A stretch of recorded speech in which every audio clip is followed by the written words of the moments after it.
Let's get this sports podcast party started, all right?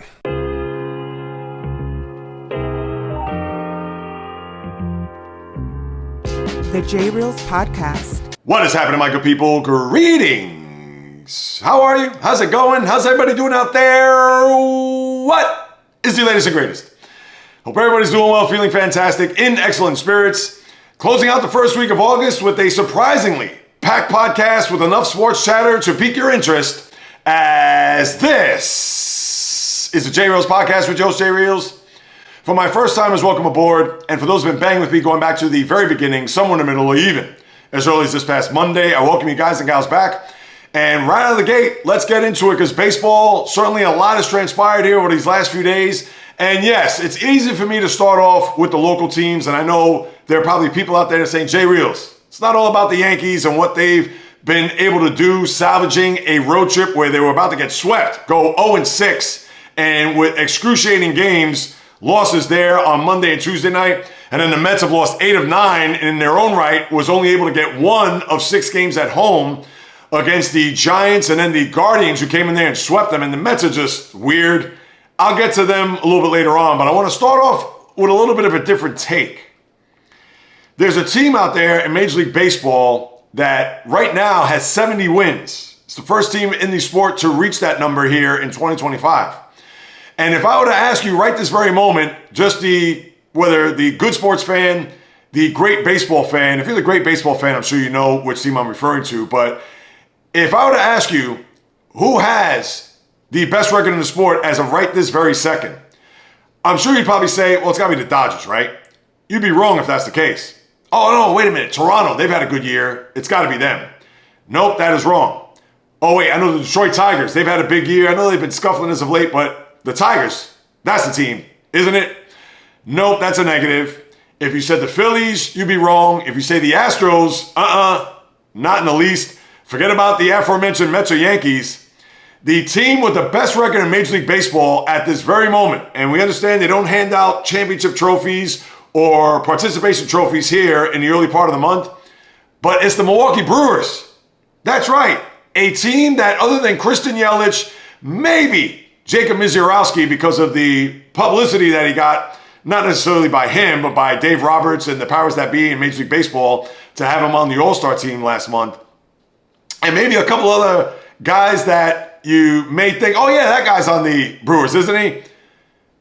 This is the most nondescript 70-44 team that they're in the midst of a 6-game winning streak. And mind you, they swept the Nationals and the Braves in the process. As we all know, those two teams are already out to sea as far as their years are concerned. But we got to give them a little love here. Now, what does this mean for October? I'll touch on that in a minute. But when you look at this Brewer team, and yes, they're not loaded with all-stars. They're not loaded with a lineup that is going to be anything close to the 27 Yankees, a.k.a. Murderers Row. They have a team that seems to me, in my eyes, is built for the regular season. Because once they get to October, it's a different story. And we could go through the litany and even, I hate to say it, the horrors that the Brewer fan has experienced from even 2018 until last year. Losing to the Dodgers in a 7-game series at home, I might add. A 7th game where they got shut out, where the Dodgers lost to the Red Sox that year. Then the following year in the wild card game in Washington, where they had a lead in the 8th inning, bottom of the 8th. And of all people, Juan Soto had a base hit to right field where Trent Grisham, yes, Yankee fans, that Trent Grisham, misplayed the ball. It goes all the way to the wall, and it is like a carousel or a merry-go-round where everybody's rounding third, scoring, and the Nationals not only go on to win that game, but they're on a magic carpet ride to win a World Series that year. Then you can look at what happened in 2021 when they had the home field advantage against the Atlanta Braves in a Game 4 on the road where Josh Hader, who is now in Houston, gave up a home run to Freddie Freeman, which lost that series. And do I even need to bring up last year in the wild card round where Pete Alonso took Devin Williams out to right field where the Mets were down 2-0 in the 9th inning, and the Mets went on to win that series in just excruciating fashion for the Brewer fan. And we all know Devin Williams, since that moment, has not recovered, as he's now the Yankee reliever, no longer closer, and I'll get to him in a little while. So you've had all this with the Brewers here over the last 7 years, And now, as of right this very moment, they have the best record and arguably could be the best team in the sport. Now, we cannot base what 2025 is going to be on what happened in postseason over the last 7 years and how they've literally imploded in these big spots. And yes, it's easy to look at the back of their baseball card, so to speak, to see, wow, this team has spit the bit. They have not been able to deliver in championship series games, in divisional series games, in wild card games. I mean, you name it. But what would make 2025 be different? To be honest with you, I don't know. Because when you have a lineup, other than Christian Yelich, who is leading the team in home runs and RBIs, but is a far cry from the player, the MVP that he was once he got traded from Miami to Milwaukee. But when you have guys like Sal Frelick and Bryce Terang and Joey Ortiz and Jackson Chourio, who we understand is a young star and maybe at one day will be a superstar. And when you have a rotation which has been rock solid, Freddie Peralta, who has what, I believe, 12 wins, and Quinn Priester's come out of nowhere to be a guy that's anchoring that staff, and Brandon Woodruff, who's been on the team for a long time, was out with that shoulder injury dating back to 2023 and has actually pitched well upon his return. And Trevor McGill, they're like Devin Williams, who's now the closer on this team and has done very well this year. And yes, they have the right recipe to have a team that since Memorial Day have a record of 42-16. I mean, think about that. Because, as a matter of fact, now they're 43-16, if I do my math correctly, because they were 27-28 at that juncture of the season. And usually that's a good indicator to see how teams could play out the remainder of the year. If you're middling around 500, and yes, you could go on runs, and we all know baseball's a marathon, but for a Brewer team that lost Willie Adames in the offseason to San Francisco, that traded Devin Williams to the Yankees, and in return got Nestor Cortez, who now is on another team. I forgot where he went because at the deadline he got shipped elsewhere. And they also have Caleb Durbin, the young infielder, who I believe is still on the team. Last I checked, he still was, but how much of a big-time factor he's making on this team is one that I'm not watching Brewer baseball day in and day out. But as I prepared myself for the podcast and knowing that the Brewers have been playing well and beating up the dregs of the National League East, but they had to get pole position to start off here because can we take the Brewers seriously? Are they a team that, yes, right now they may be the best team in the sport, but what about October? Because as we all know, and what I've just detailed, it is a different beast. And even though Pat Murphy, the manager of the year, reigning manager of the year from last year, now there's going to be even more heightened pressure and more expectations at this point, and who knows how the rest of the season is going to play out. But considering last year, although it's still a nightmare and how it concluded, but right now, if you're in the Cream City, everybody's looking at the Brewers to be a team that we forgot about last year. Now we're worried about this year, and it looks like we could be not only winning a division, maybe having a bye in the first round, and who knows where we could go from there. Well, right. That I cannot look into a crystal ball and predict what's going to happen. And yes, I could base it on what has transpired over the last 7 years, even though different cast of characters, I get it. And last year is pretty much the same team intact as it was this year. But as much as I could rain on their parade as of right now, not for what they've done up until this point this season, but to say, yeah, I need to see it in October. But let's be real here. I still need to see it in October because nobody's going to take the Brewers seriously unless they get out of, let's say for right now, the divisional series, whomever it is that they play, and get to a championship series for people to be like, oh, all right, they did well in the divisional series, depending on who they beat. And let's say they face the Dodgers, or let's say they face the Phillies, or a team like that, where the Phillies had their own baggage. And the Dodgers, listen, they erased that by winning a World Series last year, but prior to that, they were ousted in the first round 3 previous years before that. And in 2023, were embarrassed by the Diamondbacks, who were 20 games behind them in the standings that year. So, yes, we could forecast, we could try to predict, we could do this and do that, but the one thing for sure is that as good as this team has been, as surprising as they've just that have taken the National League by storm since Memorial Day. I hate to break it to you, Brewer fans and other baseball fans who may think that the Brewers are for real. I still need to see it in October. So as I write this very moment, kudos, I commend you, but I don't trust you. Because when you get to when the chips are on the line, the money's on the table, that's where you need to have your best players deliver. And when you're going up against the likes of Pete Alonso, Juan Soto, Francisco Lindor in New York, when you're going up against the likes of Freddie Freeman, as I bang my microphone, Mookie Betts and Shohei Ohtani and the reigning defending champs, or the likes of Trey Turner, Kyle Schwarber, Bryce Harper, Zach Wheeler, Ranger Suarez, etc.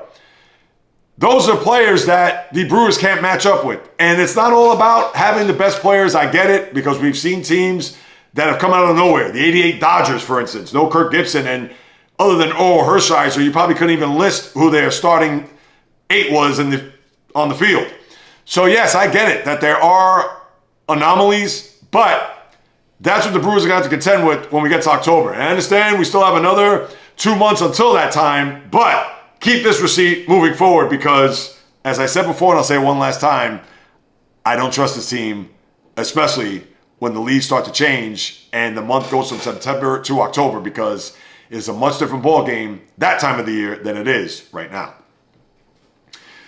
Now let me move on to the Yanks because I want to touch on them first. They had a not big game to win yesterday. It was an enormous game for them to win. And yes, it may have been on the hairs of their chinny chin chin, but give it up because we talked about this on Monday, how they had a nightmare in Miami over the weekend, especially that Friday night game. And then for whatever the reason, it almost seemed like whatever juju that they wanted to leave behind in Miami, they brought that over to Arlington, Texas, because the way they lost the game there on Monday night, where Devin Williams comes in the 9th inning in a 5-4 game, and he gives up a game-tying home run to Jock Peterson, of all people.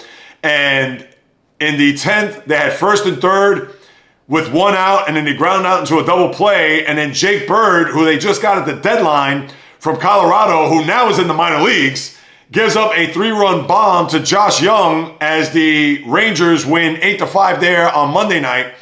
And then Tuesday in a pitcher's duel where Nathan Eovaldi and Will Warren are exchanging zeros, and Eovaldi goes 8 innings, giving up 1 hit in the process. But in the bottom of the 8th, guess who comes in to relieve in that frame? You guessed it, Devin Williams. So what happens? After 1 out, he gives up a fly ball to left field, which looks like it's going to be caught. Not the easiest of plays. It's not a can of corn by any means, but certainly it was a play that Jason Dominguez should have caught. Not could have caught, should have caught. And we know Dominguez is a horror show in the outfield. He's not a bad outfielder. He is a deplorable outfielder. And people can say, he's 22 years old. Give him a break, blah, blah, blah. Okay, fine. But unless he's shagging 1,000 flies every day from now until he's 25 years old, he is, right now, an atrocious outfielder. And as it was, he dropped the ball, gave him a double, and I understand you can't fault Devin Williams on that because there could have been 2 outs, nobody on. But as it was, he walked the next 2 batters, and then Rowdy Tellez hits a, pun intended, Texas leaguer, a blooper into center field, 2-run score, 2-0. Yanks go meekly into the night, and now they're just a half game ahead of the Tigers for the last spot in the wild card race in the American League. And then yesterday, they jump out to a 2-0 lead. Rangers then tie the game, although Carlos Rodon had to dance in and out of traffic and trouble, but he was able to stabilize the game, and then they got the big home run by Paul Goldschmidt. Yankees hung on there at the end. No, you did not see Devin Williams in the 9th inning. That would be now David Bednar, and I'll get to Devin Williams more in a second, but the Yankees get out of Dodge and get off of this 6-game road trip with a win. Day off today, and they have the Astros coming to town, their longtime playoff nemesis. But for at least one day, they can exhale, they can regroup, they snap a 5-game losing streak, which they lost in so many ways, shapes, and forms. And now they could have their sights solely square on this weekend with the Astros, who got swept in Boston this past weekend. They did win the first 2 games against the Marlins, but lost the final game there yesterday. And then now they'll invade the Bronx for a big series there with Aaron Judge coming back, who has not made himself known in the lineup there. I know it was 0 for 3 with 2 strikeouts there in the opener. And then yesterday, I don't think he did anything up to snuff. Let me pull that up just to be accurate here. But for Judge now back in the lineup as a DH, so that means Giancarlo has to sit, which I'm sure he's not happy about because Giancarlo has actually hit well on this road trip, hit a couple of home runs.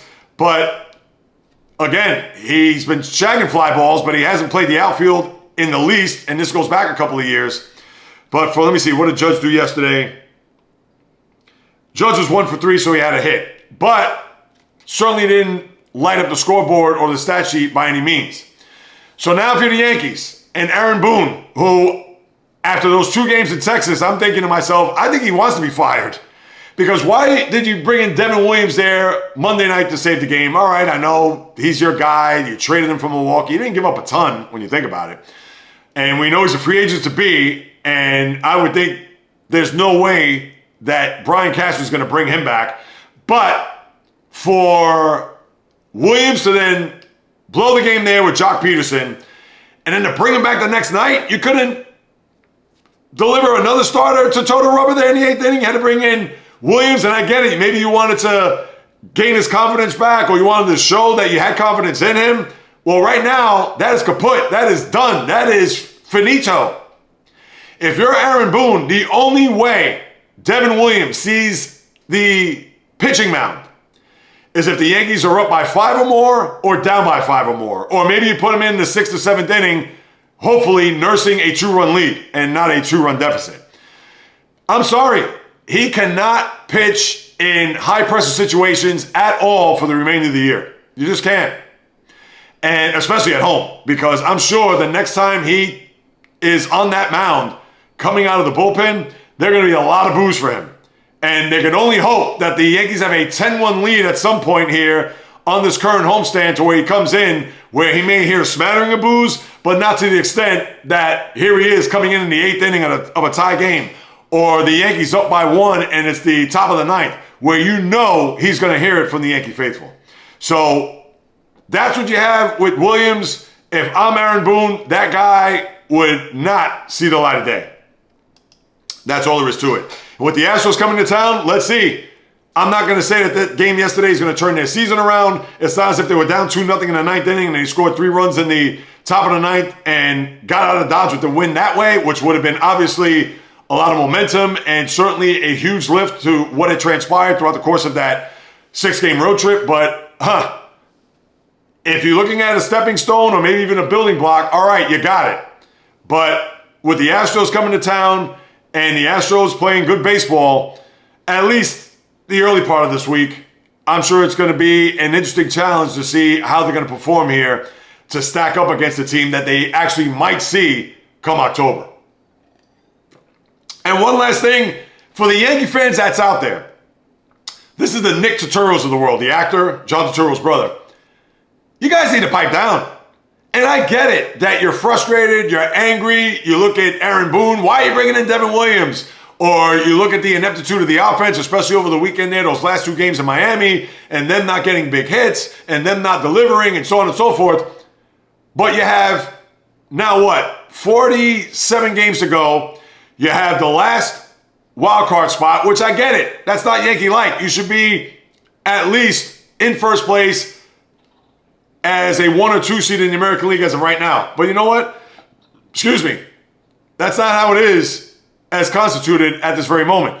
But that win yesterday was huge because if you would have lost that game, obviously 0-6 on the road trip, and the Rangers would have leapfrogged you for that final playoff spot because they were a half game back. And even though they won the series, but the Yankees only lost a game in the standings. So for what that's worth, at least you could have some silver lining if you're a Yankee fan.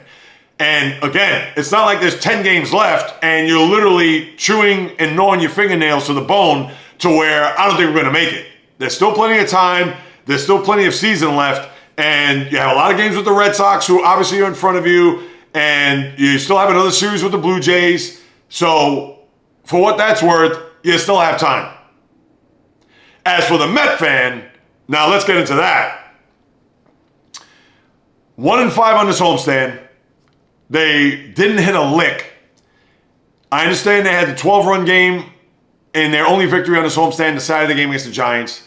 And Monday night was a disaster because the third base coach should have brought the runner home there, that being Tyrone Taylor, because if he gets out of the plate, and as it was, Carlos Santana dropped the ball, so Taylor would have been safe. Mets would have had a win there. And granted, they would have lost the series, as you saw, but whether Brett Beatty pulling Lindor off the bag there in the 10th inning, and I get it that Lindor probably should have caught that ball, but Beatty led him the wrong way, and as we all know, the Guardians scored. And then yesterday, they were this close to being no-hit, 8 1/3 innings, to where Juan Soto had to at least bail the offense out for one at-bat as he had a home run to dead center, so he snapped not only the no-hitter, but also the shutout from a one Devin Williams who threw, guess what, 126 pitches. And this is all you need to know about baseball in 2025. He didn't finish the game because then he walked Nimmo after getting the second out, which was Alonso. And they pulled him for the game 8 2/3. That 126 pitch outing by Gavin Williams was the most in Major League Baseball this year. I mean, think about that. That's all you need to know about baseball. These pitchers aren't going to go deep in games anymore, or to the point where they're not going to throw anything more. And I believe the high was 117 pitches. And this is another thing you want to put in perspective. The last time the Mets faced a pitcher who threw 126 pitches against them was Cole Hamels 11 years ago. So yes, that may be baseball in 2025, but that was even baseball in 2014. So think about that, baseball fans or sports fans, etc. So now back to the Mets. So they're now in a midst of a losing streak where they've now lost 4 in a row on top of 8 of 9 after winning 7 in a row. So it's almost like the old game show, will the real New York Mets stand up? And I can't figure this team out for the life of me.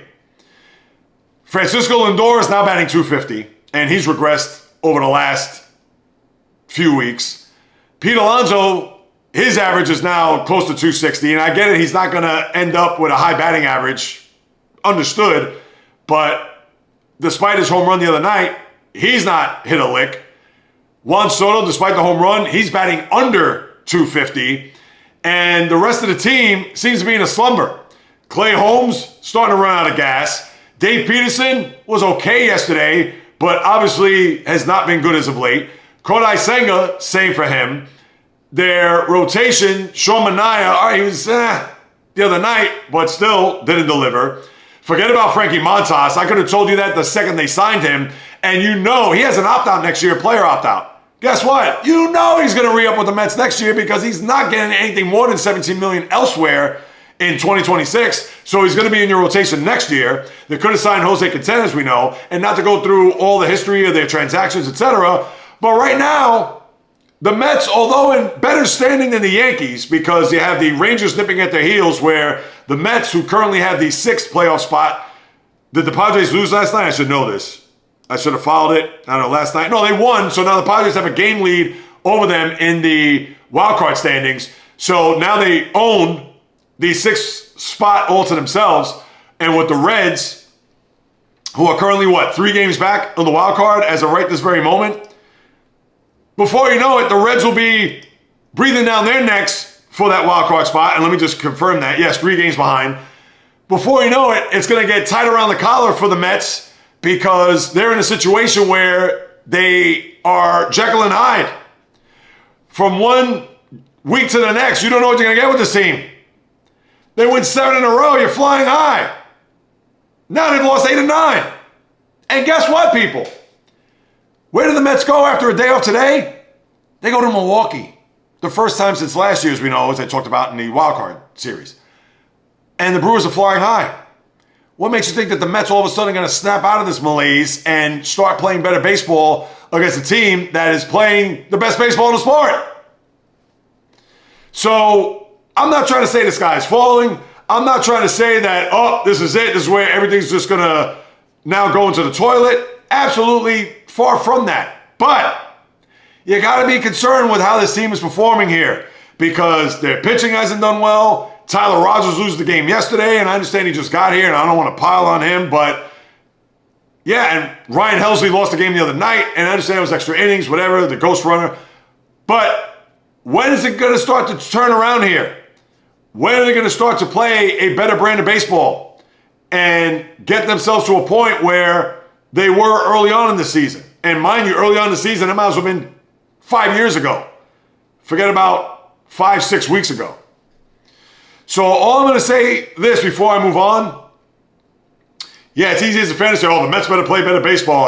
All right, of course. No duh. But now, and then they come back home to play Atlanta and Seattle. So they have a brief trip there in Milwaukee. But I'm just going to focus on the Brewers right this very moment. First of all, just win a game. Can we do that? Number one. But it'd be nice that with a day off, and hopefully Carlos Mendoza says, guys, in Milwaukee, don't eat a lot of cheese. Stay away from the cheese dogs or whatever, but get away from baseball. Relax. Sit in your hotel room. You want to play watch Netflix, play video games, whatever. Let's not even think about it. Have that type of day off. Regroup. Come back to the ballpark tomorrow, and let's go.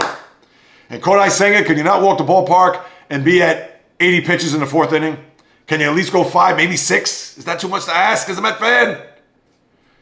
And then we got to see Frankie Montas on Saturday and then Manai on Sunday. 2 out of 3. Can we get that? With the first game being tomorrow night? Please. So let's see what's going to happen with the Mets here as we move it along. Now, as far as the rest of the baseball picture goes, that is pretty much it, if you ask me, because that is the Brewers, what's going on with the Yankees, even the Mets for that matter. Everything else is just window dressing. So whether that means Roman Anthony, who gets his big deal, and he's been up, about 5 weeks in the major leagues? Not a little bit more than that. 8 years, $130 million extension, so congratulations to him. Obviously, he's going to be part of the fold, and that's a very shrewd deal by the Red Sox because they're not fooling around. They're not looking at it like, all right, well, let's wait till he gets to his 3rd, 4th year, and let's say he becomes a big-time player and an all-star, and then, now we're going to have to pay him. Who knows what the CBA is going to look like, but let's just say, for argument's sake, if it was the CBA now, they're going to have to pay him $200, $300 million. And they figured, let's shut it down right now. We'll give him 130 and away he goes. So kudos to the Red Sox front office, Craig Breslow and company, to get that deal done so you don't have to worry about the young rookie. And then you're going to have history in Major League Baseball on Saturday where the Marlins and Braves play each other this weekend. And you're going to have the first woman ump in a regular season Major League Baseball game, and that goes to Jen Powell. I hope I'm pronouncing that right, Pawol. So I don't know if she's just going to do the one game.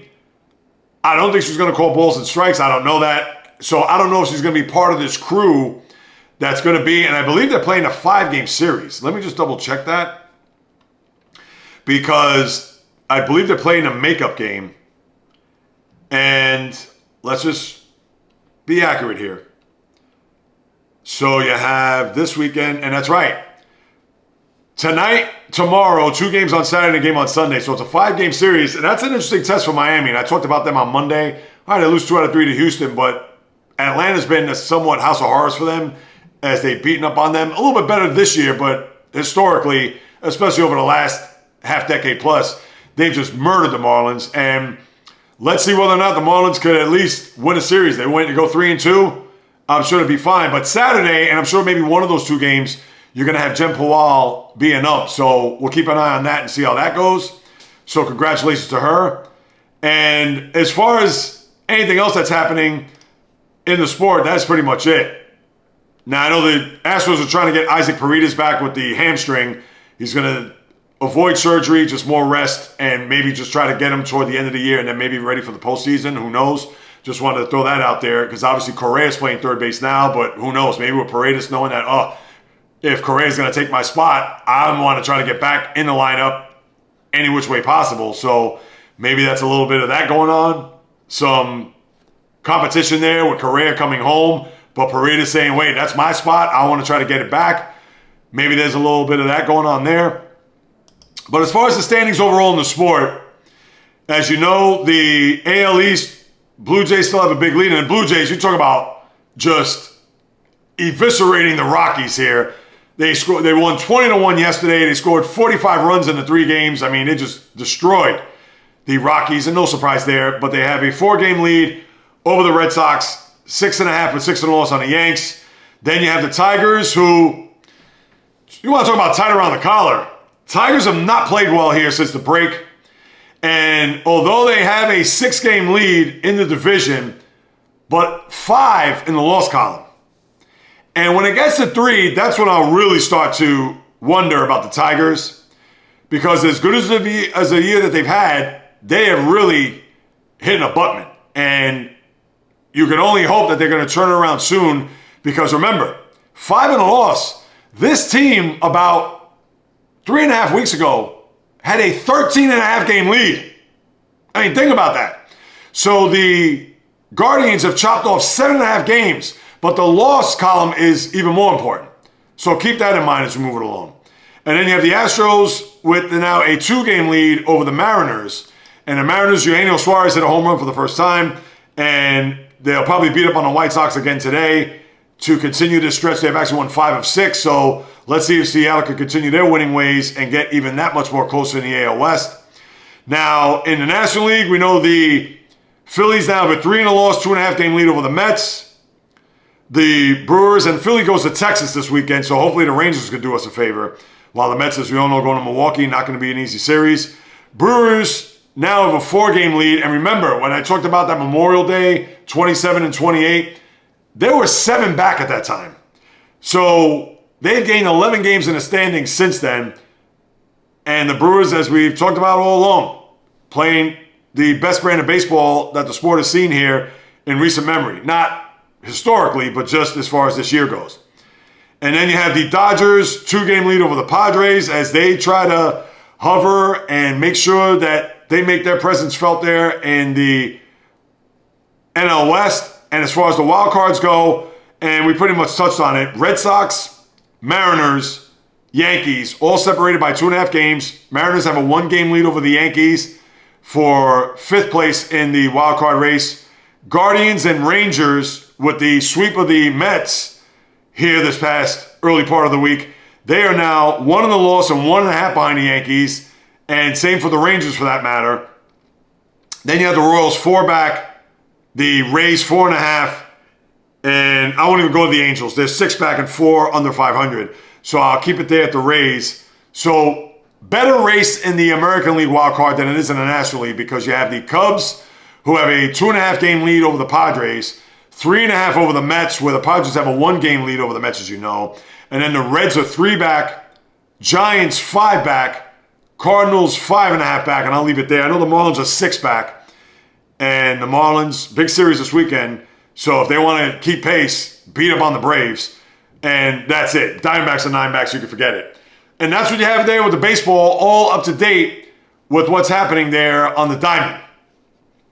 All right, now let me put on the helmet and shoulder pads. This is probably going to be quick from here on out because the bulk of this podcast obviously is going to be the baseball. But as the NFL season is now 4 weeks away from this very moment. Dallas at Philadelphia. More on that in a second. But when you look at the actual date, here we are, August 7th, exactly 1 month from today, in earnest, is, in my eyes, the official start of the NFL season. That's how rapid it is approaching. It'll be here before you know it. And I get it that today is in essence, the earnest of the preseason schedule because you had the game last week between Lions and Chargers. I'm sure everybody forgot about that now. And then, of course, everybody's going to rejoice and break out the red, white, and blue pom-poms for the NFL. Hey, football's back, blah, blah. No, it is not. Not in my eyes. I will not see it in that way, shape, or form. I'll look at that more so on September the 7th because even though September 4th, the curtain raises on the season in Philadelphia, and then the day after in Brazil, Sao Paulo, where I believe it's Chiefs Chargers, and then no game Saturday because you got college football, and obviously the NFL, as bulletproof as they are, they cannot play on the same day that college football's on. So, all right, and you know if the NFL could do so, there would be a game on Saturday. But as it is, season begins Sunday, as we all know, and away we go. Now, as far as Dallas and Philadelphia, before I get to the how the NFL got paid, shocker, no surprise there, by the worldwide leader of sports. I'm just going to spend 60 seconds on this. For Jerry Jones to come out and say, and I talked about this the other day on the podcast, but for him to come out when asked, do you see Micah Parsons in Philadelphia opening day, signed, sealed, and delivered? And his answer was no. Jerry, trade the guy. That's it. Stop it with the soap opera. Stop it with the attention. I said it then, I'll say it now. They need to take the microphone away from Jerry Jones. That's it. Stephen Jones, the son, whomever else is on that board, family, executives, longtime friends, etc., they need to take the mic away from him, and that's that. And just go back to, I believe, not Monday, I believe it was last week's podcast, as I detail it even further. And that's it. Just trade him. If he's not going to be in uniform, trade him. Stop flip-flopping. Stop with the whatever you want to call it. Wishy-washy, willy-nilly. I'm done. Sick of it. I'll leave that there. As far as the ESPN, the worldwide leader, they buy the NFL Network as well as Red Zone from the NFL. Now, if you're wondering, ESPN's coming out with their streaming service, I believe September 1st, where you have to pay not $5.99 a month, not $9.99 a month, not $14.99, nope, not even $19.99 a month, $29.99. So if you're sweating bullets thinking, oh my God, is Red Zone going to be on there? Because am I going to have to get another streaming service to watch just Red Zone on Sundays because I don't have the YouTube package for the NFL? No, it will be, if you have cable, it will be through your pay TV provider, your cable provider. Now, I don't know about streaming. If you've cut the cable and if you have NFL Network, I'm sure you probably get it for no cost or minimal cost, whatever that is.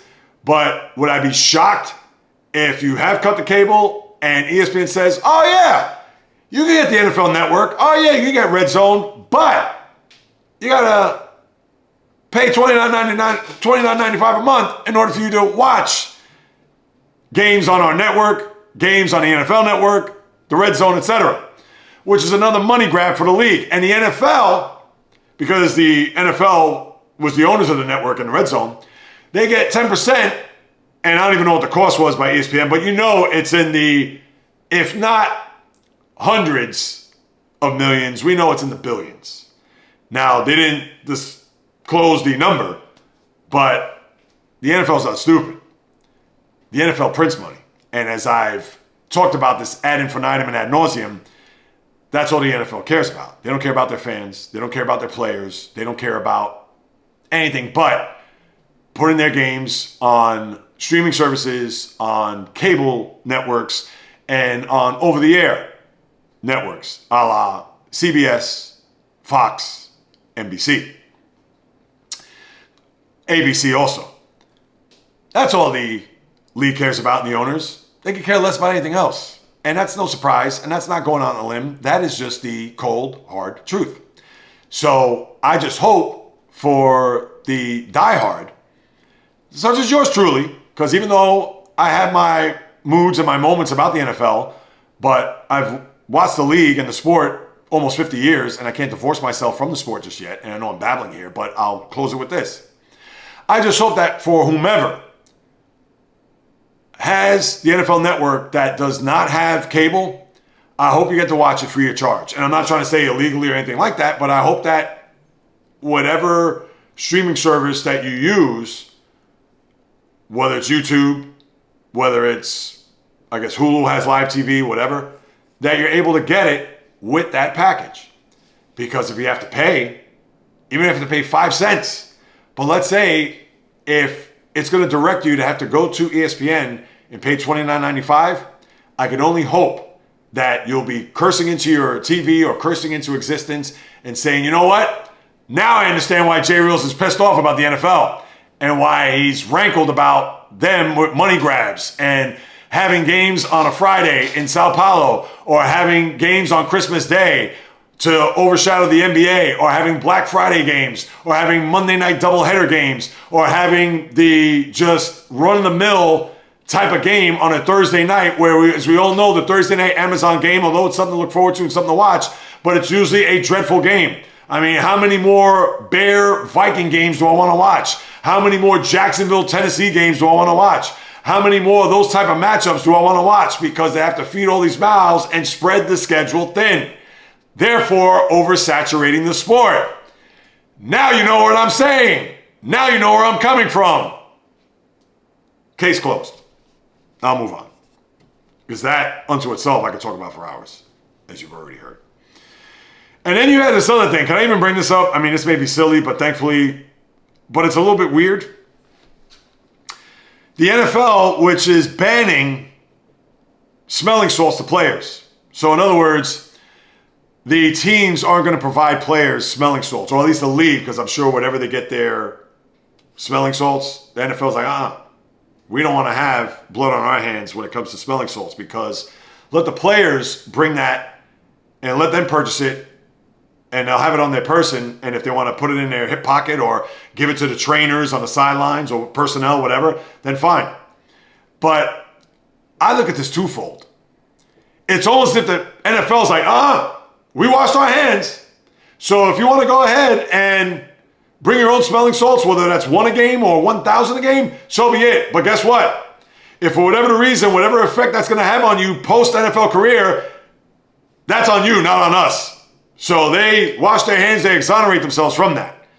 That's what that message is sending, because the NFL, where George Kittle of the Niners and Levante David of the Buccaneers came out and said, wait a minute, how am I going to function if I need to catch my breath, or if I'm knocked out or whatever, where I'm going to need to get a jolt and I need the smelling salt, to the point where even George Kittle said that he was going to retire. Then he wouldn't even know what to do. So what did the NFL do? Damage control? Oh, what are we doing? All right. As long as you bring them and you have them on your person, the teams can't give it to you, you're perfectly fine. So if you read that fine print, not that there's any fine print, but if you read that fine print, that means it's upon the player's volition to use smelling salt or not. So if there's any lasting effect or long-term effect, let's just say that George Kittle takes 20 smelling salts per game. And later on, now I have something going on with my brain, not CTE, but what's going on? And if it gets diagnosed that, yes, this is because of smelling salts, the NFL could say, we have nothing to do with that. That's what that's telling you, people. So, and that's number one. And the other thing is, too, not only do they not want to be anywhere near blame of that, but of course the players got to come out of their pocket. I don't know how much smelling salts cost, and of course the NFL player could afford it. But then that's going to be another issue, because the NFL player is saying, wait a minute, why do I have to come out of my pocket? They may say that now, but over the next few years. So I wouldn't be surprised if we're going to have players then lashing out at the league saying that, we shouldn't have to pay for this. This should be given to us by our team physicians, our sideline people, etc. So I'm bringing this up now because I could see this being maybe not this year, maybe not next year, but somewhere down the road, this sucker's going to crop up and it's going to rule its ugly head, and it's not going to be pretty. And when you know what the NFL is going to say? We told you so. Without telling them, we told you so. What else? Keenan Allen returning to the Chargers after a year in Chicago. Good for him. Now the Browns, they signed another quarterback. I mean, seriously, they only had 1,000 quarterbacks on the team, so they signed Tyler Huntley, the former Raven quarterback. I mean, I don't know what's going on there. And I know Pickett got hurt, I believe, during camp, so I don't know if that's just another layer of security, but they already have Joe Flacco. They already have Dylan Gabriel. They already have Shedeur Sanders. So, all right, have at it there, Cleveland Browns, as you try to see who's going to be under center before week 1. All right, now let me turn my attention to college football, and I promise you here I'm going to go rapid fire. As far as college football goes, 3 weeks from this Saturday, the season will begin, and your current number 1 preseason ranking are the Texas Longhorns, led by Arch Manning. Follow that by the defending national champ Ohio State Buckeyes, and I'm sure the Buckeyes are going to take offense to that. And one thing for sure, right out of the gate, you're going to see Texas and Ohio State week 1, August 30th. I believe that's a primetime game, if I'm not mistaken. but I know it's going to be probably over the air, whether on Fox. It could be on Fox. Maybe it's a 12 o'clock game because Fox has the early package, especially when it comes to the Big Ten. And that game is at Ohio State, so I can see that being a Gus Williams special. So let's see. And Texas, if you remember last year, they were, I believe, ranked number one. I want to say, I can't remember. I don't want to misquote myself. But you know Ohio State's going to take big-time offense, and that game's in their building, the defending champ, so you know that's going to be a grudge match right out of the gate. And maybe they did that on purpose just to kind of fan the flames, so to speak. But you have that going on. Then you have Penn State 3, Georgia 4, Notre Dame 5. And around at the top 10 is Clemson, Oregon, Alabama, LSU, and Miami. And then you have Notre Dame playing Miami that weekend. You have a slew of great games. Usually that's how it is, the opening weekend of the college football season. You have great games. Saturday, you have the standalone game Sunday. And then, of course, the Monday night game. The Sunday game is, let me see if I got this right. Sunday game is Notre Dame, Miami. I don't know who's the Labor Day game, but obviously when we get closer, in fact, 3 weeks from today, we'll go through the schedule. I'll do a little college football preview. We'll get into that as, again, it'll be here before you know it, people. And I would think 3 weeks from today, the season would start. You probably have some Thursday games, but as we all know, Saturday, the big schedule will come out, and obviously a slew of big games. Alabama, Florida, that's another one that's going to take place there. I believe that's the 3:30 game. So if I'm not mistaken, here's what you got. Texas, Ohio State at 12, Alabama, Florida 3:30, and then LSU, Clemson 7:30. And then you have Miami, Notre Dame Sunday night 7:30, and then whatever the Labor Day game is, that will highlight or pretty much put a cap on the weekend there to open up college football. Now let me get to the hardwood as I lace up my high tops. Couple of quickies here. The first being, this is more on the college basketball front, but I'm tying this in with the NBA. March Madness 2026 will not expand. They're talking about expansion 72 to 76 teams. I hate it. I don't like it. Well, you're not going to see it. But there is a possibility you could see it in 2027. Why break something that doesn't need to be broken that, for whatever reason, they're going to try to fix? The old saying, if it ain't broke, don't fix it. But we all know what this boils down to. Similar to what we talked about with the NFL. The almighty dollar, the cheddar, the money. That's all it is. To get more of these schools involved, to get more first fours, or to even extend the tournament deeper into April. I mean, it's a joke. It really is. What are you going to do? You're going to have 100 teams before you know it. In the year 2050, 68 is enough. You have the first four there on Tuesday and Wednesday. Then you have the tournament start on Tuesday, Wednesday, tournament start Thursday, and away you go. That's it. Enough. Now you want to expand it to 72, maybe 76? I am not for that. And those discussions are ongoing. Who knows if that's going to happen prior to the start of this season, where they're going to announce, hey, starting next year, the madness is even going to be maddening or madder or whatever you want to coin it. This is where sports just can't get out of their own way. And this is coming from a guy who bleeds sports. But no, keep it at 68. I didn't even like those playing games, but now it's a part of the tournaments. All right, fine. And listen, I guess I'll have to get adjusted or acclimated to that if it goes to 72 or 76, but I still don't have to like it. So that's what you have there. And then De'Aaron Fox signs 4 years, $229 million.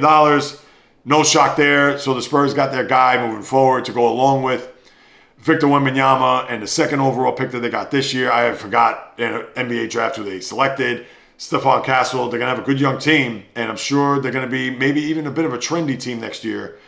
Wembanyama, I know he's coming off of that blood clot issue and didn't play the latter part of the year, but I believe he's been cleared to play healthy 100%. But with him, Fox, Castle, their second pick overall, etc., Spurs could be a team. Not to say they're going to be a top 4 seed in the West, but maybe they're a fringe playoff team, and it'd be great. I rooted for them last year. I wanted to see Wembanyama in the playoffs, but as you know, once his health took a turn, you knew that was going to be it for them, so we'll see what happens there. And then to keep it with the basketball, as far as the WNBA goes, You have a very strange scheduling quirk, as I talked about a couple of weeks ago, or I think it was the beginning of last week, where the Lynx, Minnesota, and Liberty of New York, they're going to face one another Sunday, 12:30 at the Barclays Center, but they're actually going to face each other over the course of 9 days, 3 times. Now, we saw what happened there, I believe it was last Wednesday, when the Lynx beat the Liberty, and of course the Liberty, no Breanna Stewart, and even though they brought in, I believe, what was her name, Elena Meesman, I hope I got her name right, and she's added a little spark to the team as they snapped a losing streak last week against Connecticut. And for the Lynx, who have now lost Nafisa Collier to an ankle injury, she turned it there last week, and she's not going to be in the lineup, I would think, for sure not this week, and you may not even see her the following week because they're playing this Sunday the 10th, then they're playing the 16th in Minnesota, and then the 19th back at Barclays. So it's almost like you got an in-season mini-series, or I don't want to say tournament, but you have a mini-series because you have a best of 3 with those 3 teams because they're playing a home and home and home. And with the Liberty out, no Breanna Stewart, and no Collier, which kind of offsets those two, and with Stewart not playing in the game last week to where the Liberty lost 193, it's almost as if now it's an even playing field. And we know the Lynx have the best record in the sport, etc. But now with no Collier, no Stewart, and even though Meesman, and I know they made the trade with Dallas, DeJohni Carrington, where Minnesota gets that player. So it's almost as if now with Carrington and with Meesman on their respective teams, one more time, it's almost as if now, not to say it's an even playing field, but because they've added those 2 players to their respective teams with 2 of their best players out of the Lynx and Liberty, now let's see how they're going to fare here over the course of these 3 games. What does this mean for the grand scheme of things? Does this mean that they're going to have a finals rematch there in the latter part of September? No, it does not. Are these games going to be telling, considering it's getting late in the season, how they're going to stack up against one another for a possible finals rematch there in the latter part of September? Absolutely not. But it is fun to know that they're going to have this stretch of 9 days where they're going to play each other 3 times. And yes, will it be a thing where the Lynx are that far and wide on the Liberty this year in the WNBA? Or is it a thing where the Liberty may win 2 out of 3, or maybe the 3rd game was close, or maybe they win all 3, who knows? But yeah, is the gap that much closer between the Liberty and Lynx? Will that be telling after these 3 games? Or will it be a thing where, the Lynx are by far the best team, and if they do play again in late September, it looks like it's going to be a no contest. And mind you, I believe it's going to be best of 7, not best of 5 as it was last year. So something to keep in mind, something to put in the back of your memory bank, as we'll touch on a little bit Monday to see how the game fared. And yeah, to think, the last 2 weeks I've been talking WNBA, not fully in depth. I have my training wheels on, people, but knowing that it comes at a perfect time for me to pick up the WNBA, knowing that the Lynx and Liberty, who played in the finals last year, thrilling to the end, as we know, as the Liberty won their first ever title in 5 games, and now they're trying to defend their title. And although currently right now it's constituted, 2nd place in the standings overall, because obviously if you're going to separate them East and West, but right now they're currently in 2nd place as Atlanta, now tied with Phoenix for the 3rd best record in the sport, but the Liberty are 19-10 and have now won a couple of games after that 4-game losing streak. So, hey, we shall see. And the Lynx currently have a 5.5 game lead over the Liberty. So I'm fascinated. I'll do my best to tune in. I'll be traveling that day, so it's going to be tough, but I'll be on top of it. Try to watch highlights, see if I can try to watch the game as recorded and get a better feel for what will happen there at the Barclays Center come Sunday. But yeah, that's what we got, people, and that's what we got for this podcast. As always, thank you so much for stopping by, carving out precious time out of your day to listen to what it is I have to say about the toy department of Life Called Sports. And as always, if you haven't done so, please subscribe, like, comment on the YouTube channel at JAYREELZ. Getting closer, people. I actually got 7 subscribers here in the last couple of days, so I'm 13 away from 700. Trying to get to that first threshold of 1,000. So if you could please do your part, I would appreciate it. as well as Apple, Spotify, the website, JAYREELZ.com. Please take a screenshot, share it with me on my socials, on Instagram, TikTok, Facebook, the JAYREELZ Podcast, or JAYREELZ on Instagram. Twitter, JAYREELZ1, just a number. If you have a question, comment, or suggestion, you could send that to the JAYREELZ Podcast at gmail.com or those aforementioned social media accounts, because whether you do or do not know, this is what I love to do, people. In the blood, in the DNA, talking sports since birth. And as long as I'm sitting in front of this microphone and camera, you know I will deliver nothing but passion, fire, energy, fury with my thoughts, opinions, critiques, praise, analysis, feelings on anything and everything that happens on the world of the diamond, ice, gridiron, hardwood, golf course, racetrack, tennis court, boxing ring, octagon, you name it. From my lips to your ears, from my heart to your soul, from where I am, from where I am to wherever you are. The JAYREELZ Podcast always comes correct, direct, and in full effect. From the South Bronx, the South Beach, the South Central, the South Pacific, and all points beyond. Peace, love, and God bless everybody. And until next time on the JAYREELZ Podcast, on the flip, baby.